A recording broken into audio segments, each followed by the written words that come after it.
toutes et à tous, bienvenue dans votre revue de presse en cette veille de week-end, nulle part ailleurs que sur M241 TV.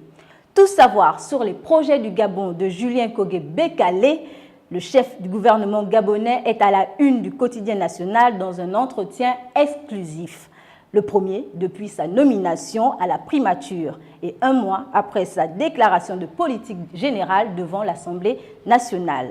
À travers le questionnaire de nos confrères Ondumba Ntimba, Maxime Mihindou et Issa Ibrahim, le Premier ministre gabonais s'est étendu sur presque tous les sujets qui préoccupent actuellement les Gabonais.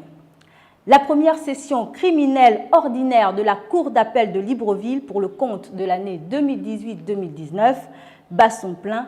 L'Union IC accorde depuis le 29 mars, jour de son ouverture, sa page de faits divers et justice.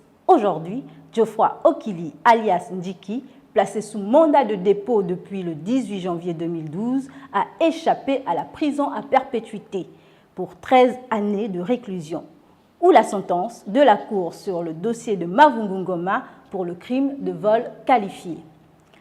À lire également dans l'Union, page 15, le magazine consacré à la mise en danger de la mangrove. À Libreville, Toum, Ovendo et Akanda, le constat y est alarmant. La barrière naturelle contre les tsunamis se meurt. Face au rôle important de cette immense réserve naturelle, l'article invite les gouvernants à prendre des mesures pour que cesse leur destruction. Dans l'hebdomadaire satirique d'investigation Le Nganga en kiosque ce matin, nous nous sommes intéressés au débat panafricain. La tribune de Thierry Amougou s'interroge sur les désintérêts de la jeunesse africaine sur la question du climat, un questionnement qui vaudrait le détour.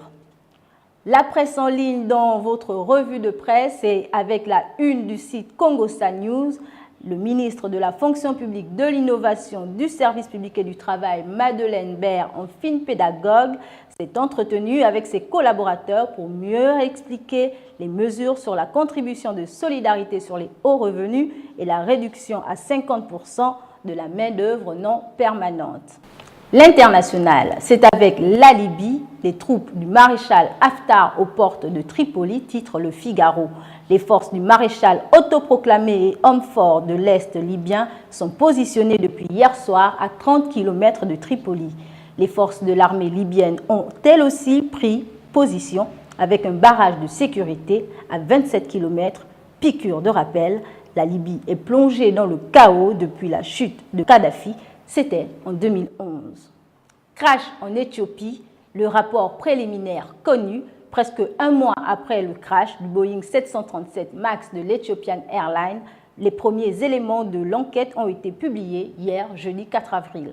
Ils éclaircissent certains points. Le rapport écarte toute erreur humaine dans le crash et accuse plutôt Boeing et recommande que son système de gestion de vol soit revu et revisé, détaille le journaliste de France 3, Hugo Pufenet.